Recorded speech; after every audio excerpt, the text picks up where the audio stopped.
Hey, welcome back to the channel, everybody. My name's Tim. This is Crooked River Homestead. I've looked the devil square in his face, been a brother, a rebel, been scared and been brave.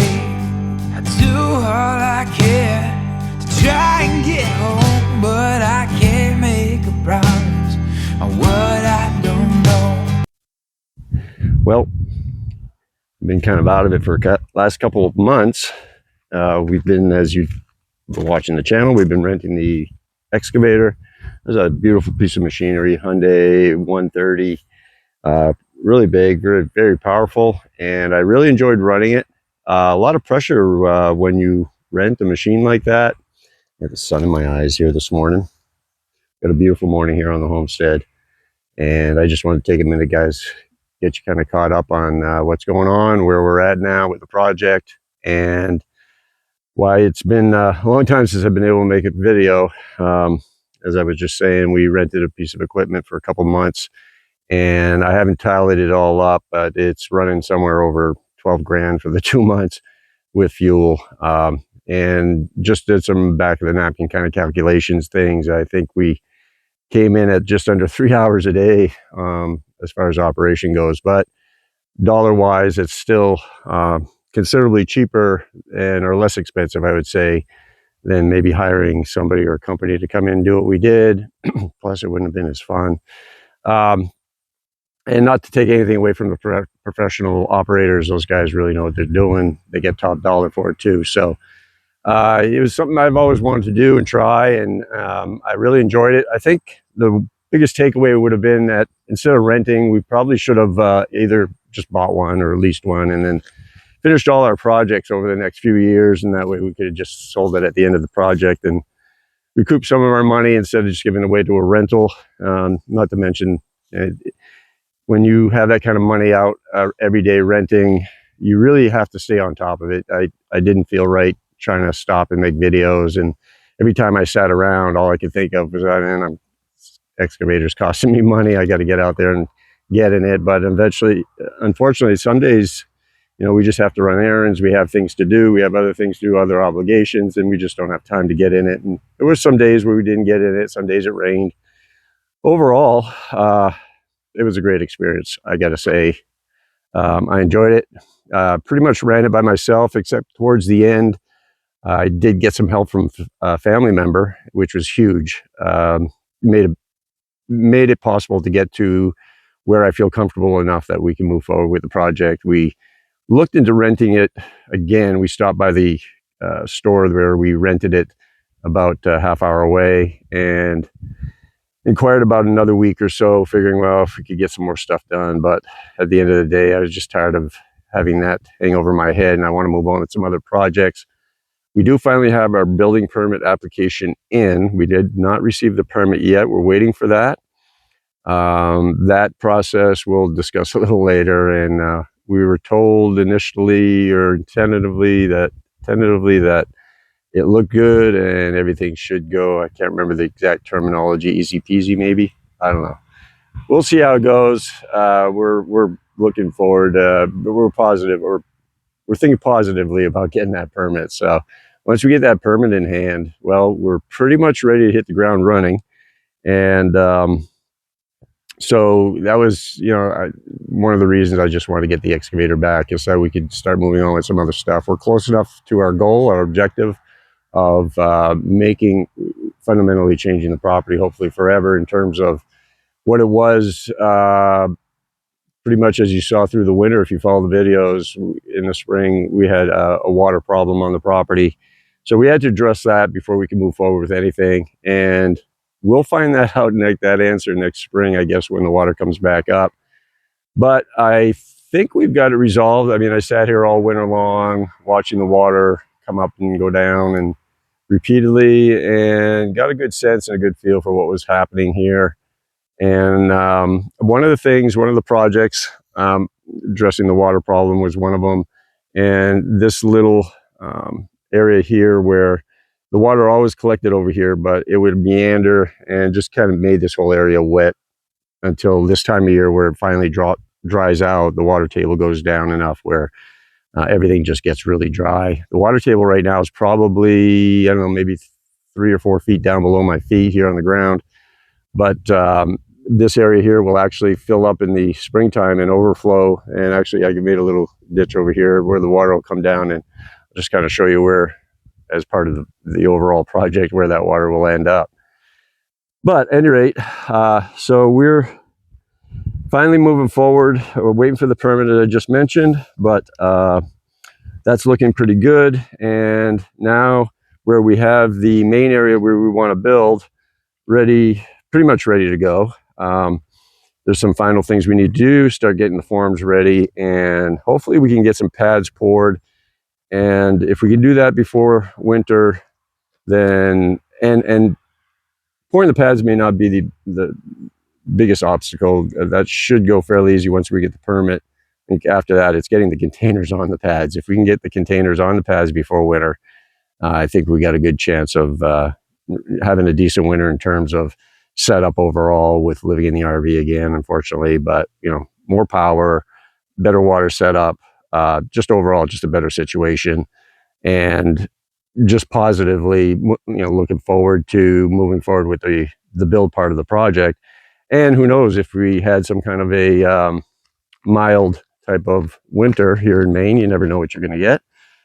There's definitely the possibility we could be working throughout the winter, putting up walls and whatnot. So we'll see how that goes. But one of the, as I just mentioned, one of the things with that retaining pond I just showed you over there, and the water flow was also this whole area up in here.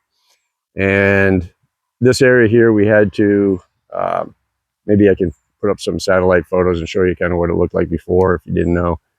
But basically, again, the water would just come down and kind of meander over in this area here and just kind of make it it's very gravelly, so it didn't get muddy, but it just unusable basically. And there was no way to really remedy it short of raising the area where above the water table.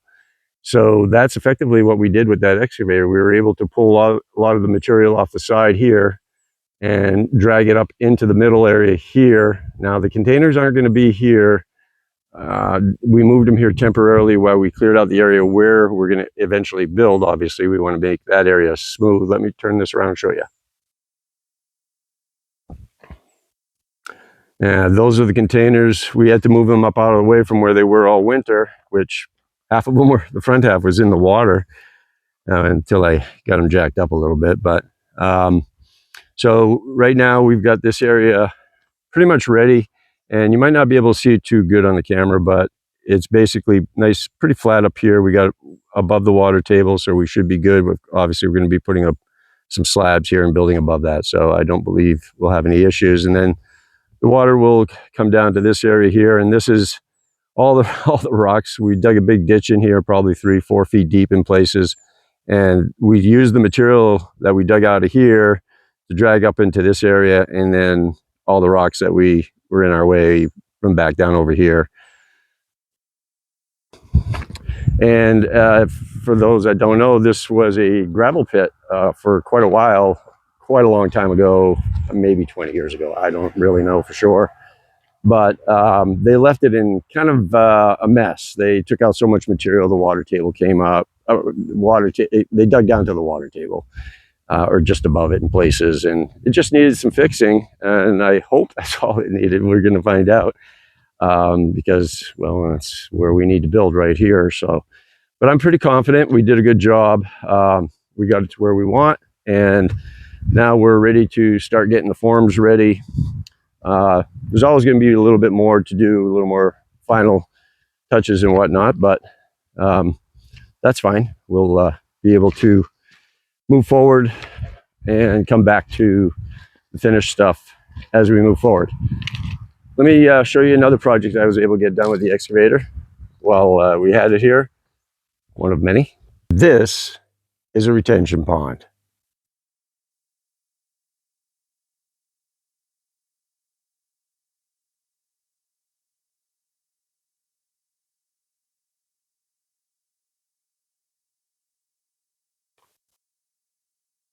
And that is the reason we rented the excavator.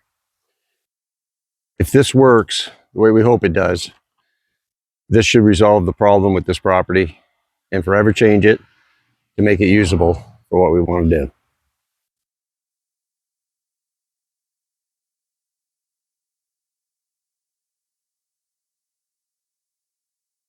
Yep, hopefully that works. We're going to find out next spring. We can't let that stop us, so we got to move forward with our project.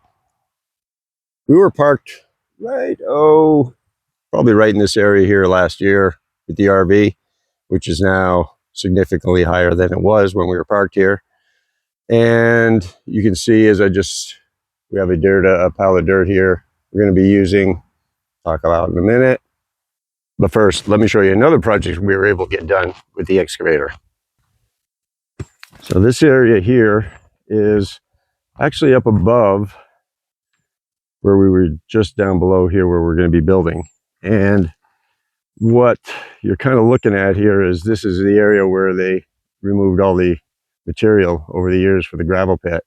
And this is actually the level ground that, well, the road's right over here.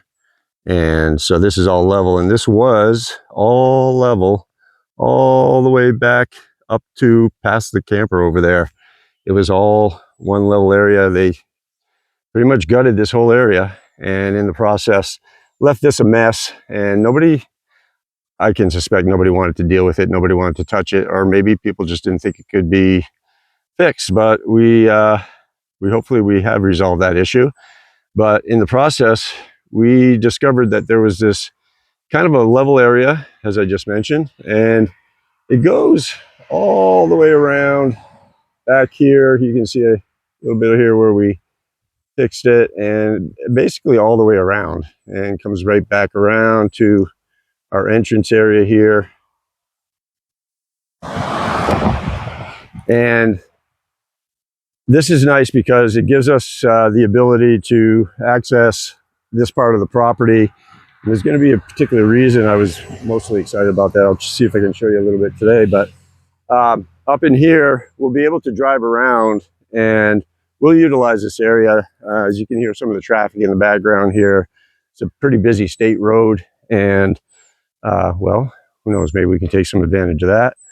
And over here you can see some flags, and this is where they have laid out the septic design for our septic system for the barn, which again will be down in this area here. So we were going to have to build our barn down in here and run a line up to the leach field. We're going to pump it up here.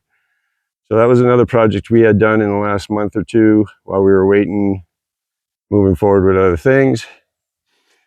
Basically, this whole road going around was something that I was happy to get done. And now I can access this part of the property pretty much from anywhere. One of the things I discovered yesterday, I say discovered, but it came with the property, was a huge, as I mentioned, this was a gravel pit. And out back, in the back part of the property, they had a mountain of looked like screen material, maybe down to 3, maybe 4-inch screen material.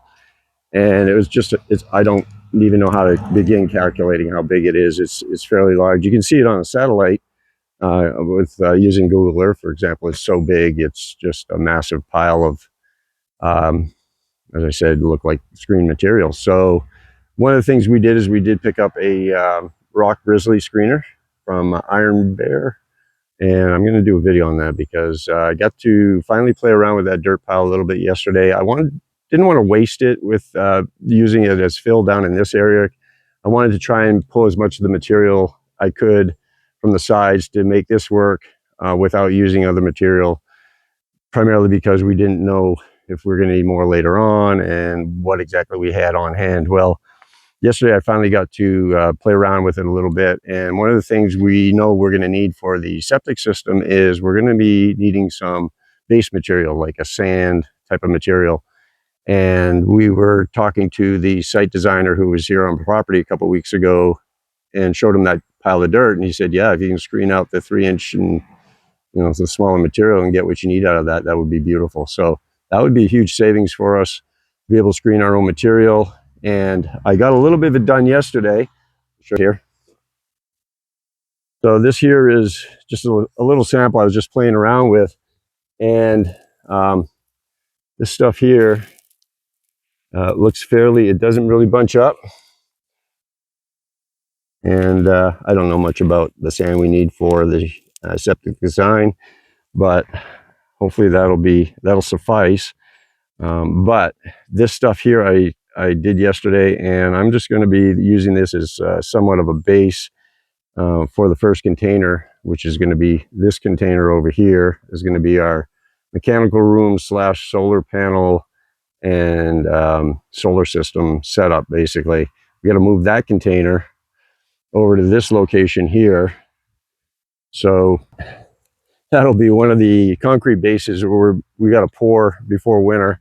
We got to do three 8x40 or 9x41 slabs for those two containers and the blue one I just mentioned.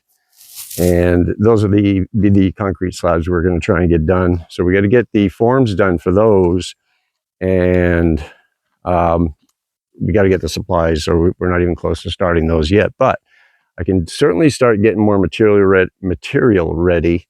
We're going to always be needing more material, and now that I've discovered how to kind of make our own, well, I made this sand, and the rock grizzly that we picked up had the ability to make different size material. And so I'm going to be trying to experiment a little bit more this morning to see if I can't make some, maybe 1/2 inch, 3/4 inch. It came with a 1-inch screen, and I was able to get this material. What I want to try and do now is screen the balance of the material that we had and see if I can get some 3/4 inch material, if that makes sense. Anyway, let's see if we can get going. I appreciate you guys joining us, and let's take you on a little tour of what we got going on.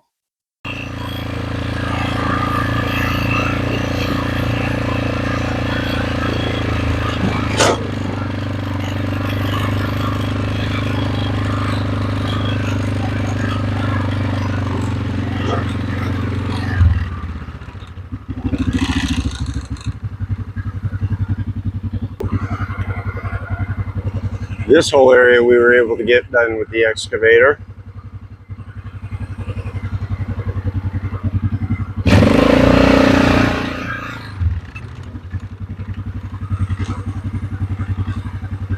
There's some more of the other end of the perimeter road we were able to get done with the excavator.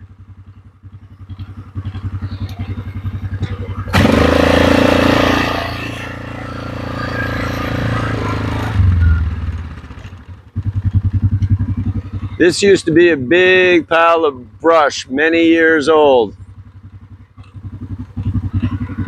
I was able to get that cleared out with the excavator.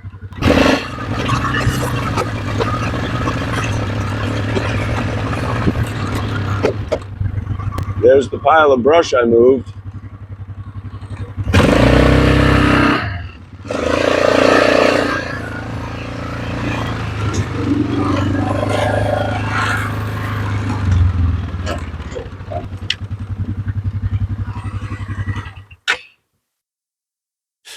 All right, so this is the gravel pile of dirt I was telling you about, screen material, whatever you want to call it. It's a pretty good sized pile. Like I said, I have no idea how big it is. And we know it had some value to it because it had already been screened, and I think down to maybe 3, maybe 4 at the most. So it's got some really nice material left in it. And that's pile of sand I showed you a little while ago down by where the camper was. That is the area that we are in the process of getting set up for the container and the camper. That material I was able to make up here, and you can see the tail piling here from the bare iron screener here, and I'm going to show you a little bit more about that.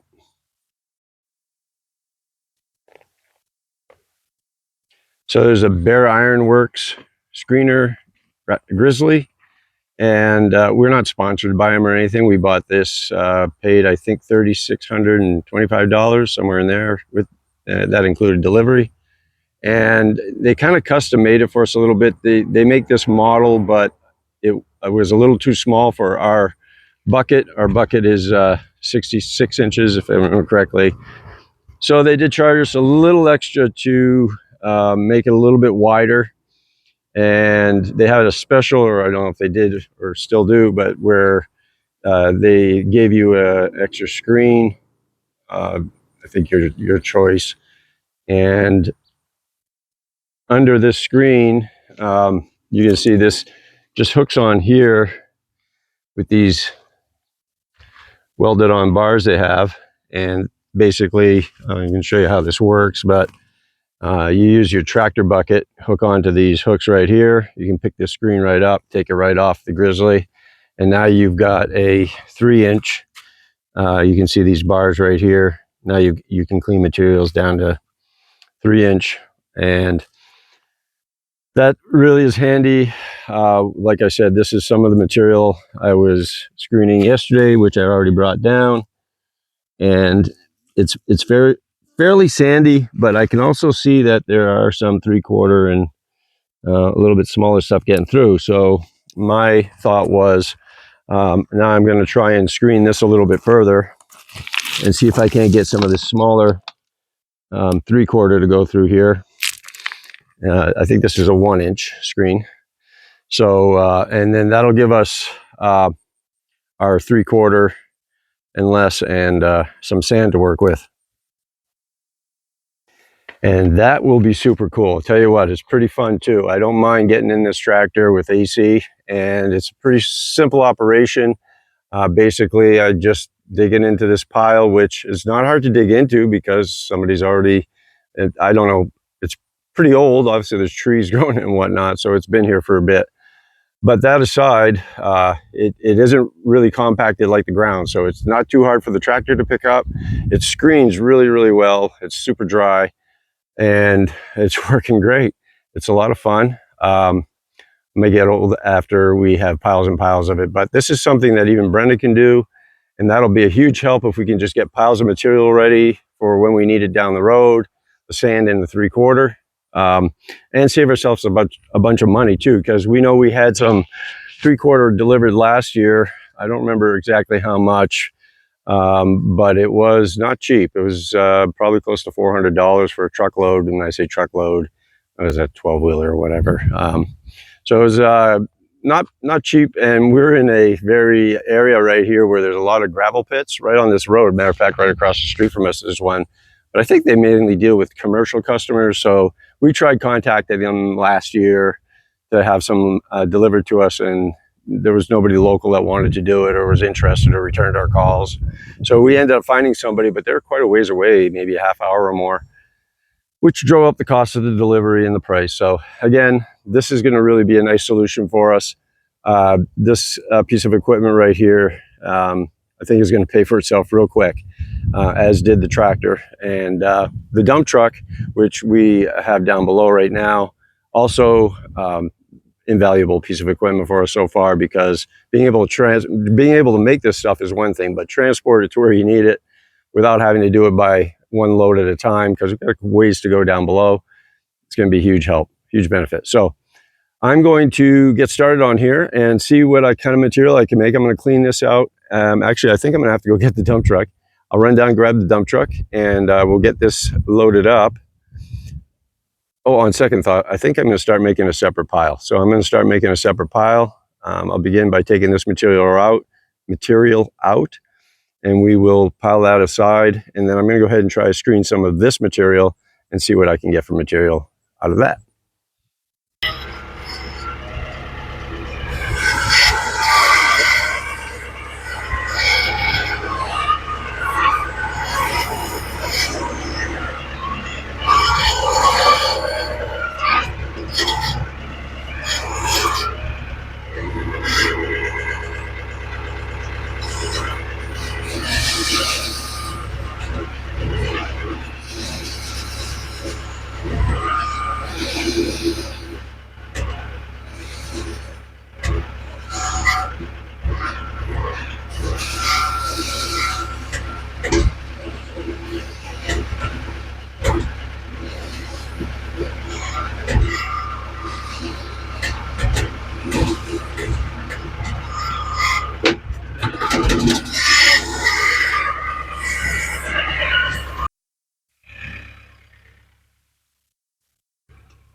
Well, not exactly what I was hoping for.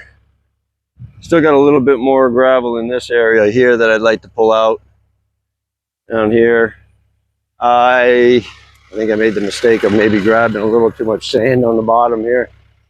And I thought I'd make two different places, one for the sanding material I was making and one for the 3/4 I was hoping to get. And I don't know how well this is going to work. I think I got to just grab some cleaner material. I think it's in here. Maybe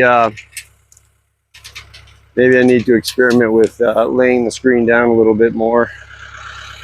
But yeah,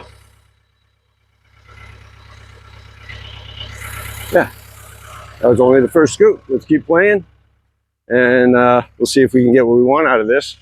I think we can. Let's just see what happens.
I've got brand new thoughts, I'm so glad they're there. I've had the same damn things wandering through my mind for years. See, I live in a house on top of a long, lonely hill. I've got the same withering land that alone I till.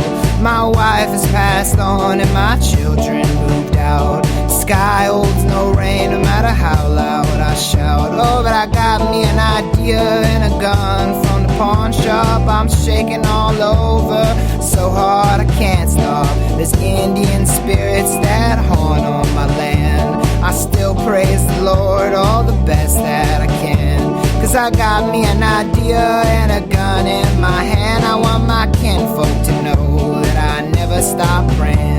These times are a shame, the sky won't cry for me.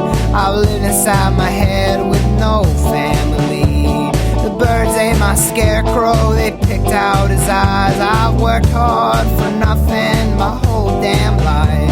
I burned down my silo in a fit of rage, screaming at the empty sky that Jesus saves. I got me an idea and a gun in my hand. I want my kinfolk to know I never stop praying.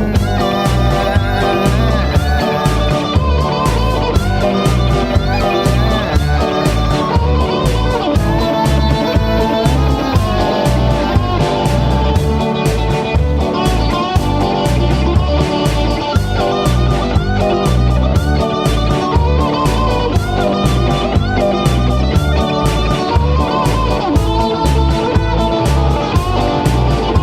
I burned down my silo in a fit of rage, screaming at the empty sky that Jesus saves. Cause I got me an idea and a gun in my hand. I want my kinfolk to know that I never stop praying. 'Cause I got me an idea and a gun in my hand. I want my kinfolk to know that I never stop praying. I burned down my silo in a fit of rage, screaming at the empty sky that Jesus saves. 'Cause I got me an idea and a gun in my hand. I want my kinfolk to know that I never stop praying. 'Cause I got me an idea and a gun in my hand. I want my kinfolk to know that I never stop praying.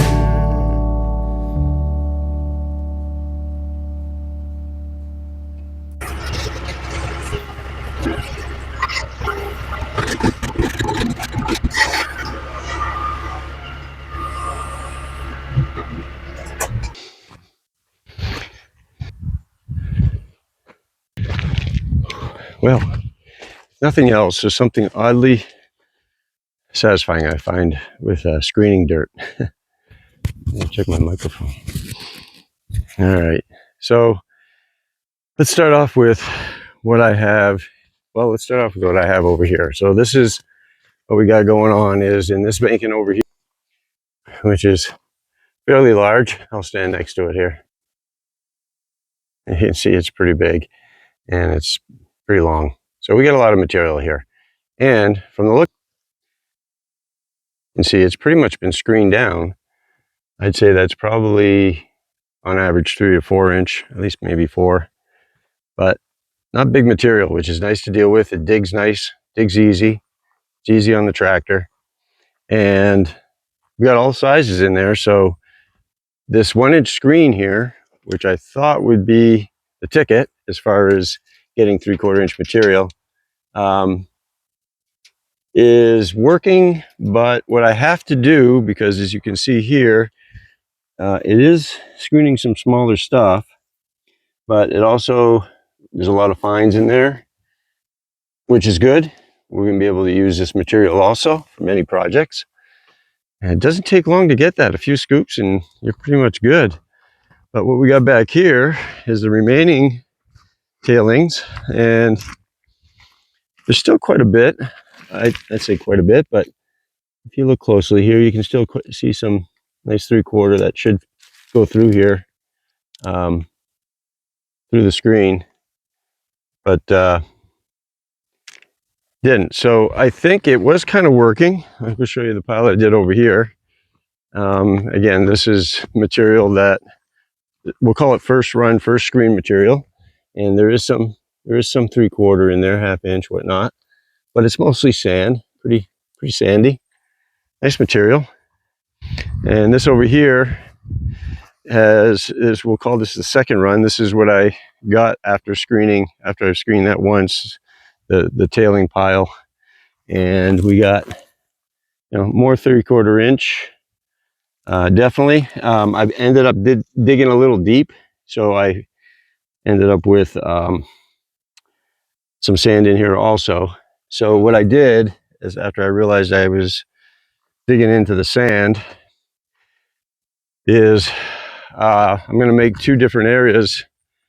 We're going to, my problem was I didn't really have a lot of tailings. I was starting to spread them out over here, which makes an excellent base for roads and other purposes we'll have. It's going to be great. But what I really want to be able to do, and I'm assuming they probably wash this stuff or rinse it, or maybe if it rained on it and it kind of set some of the dirt off, perhaps. But at any rate, it's screened enough at this point where I should be able to get more 3/4 inch kind of material, kind of like what you see here. A little bit smaller. I'd like to get a little more gravelly stuff, a little cleaner. So, whew, it's warming up nice out here. So I'm just going to play around some more, kind of learn about this whole process. Anybody familiar out there with any suggestions, feel free to let me know. But it's working pretty good. I really like the finished product, and I've got a few different materials to work with. So it's a lot of fun, and we'll be able to make good use of that and save some money rather than having it delivered. I mean, after all, we live in a gravel pit. So I'm going to continue on. That'll be the end of the video for today. We've got so many projects lined up as we wait for the permit to get here. We're going to be starting to order materials and wait for just get things lined up so that when we do get the permit and it hits here, we can kind of hit the ground running and hopefully make good use of the balance of the time we have left. It's beginning of August, so pretty much the timeline I kind of figured out and laid out earlier in the year in terms of the application process, getting the septic design and whatnot. So we got a late start with the wet spring, but it's coming along nice now, and we're really having a good time out here. Thanks for joining us, and we appreciate you subscribing. Please comment below, share, subscribe, and we'll see you in the next video. Take care.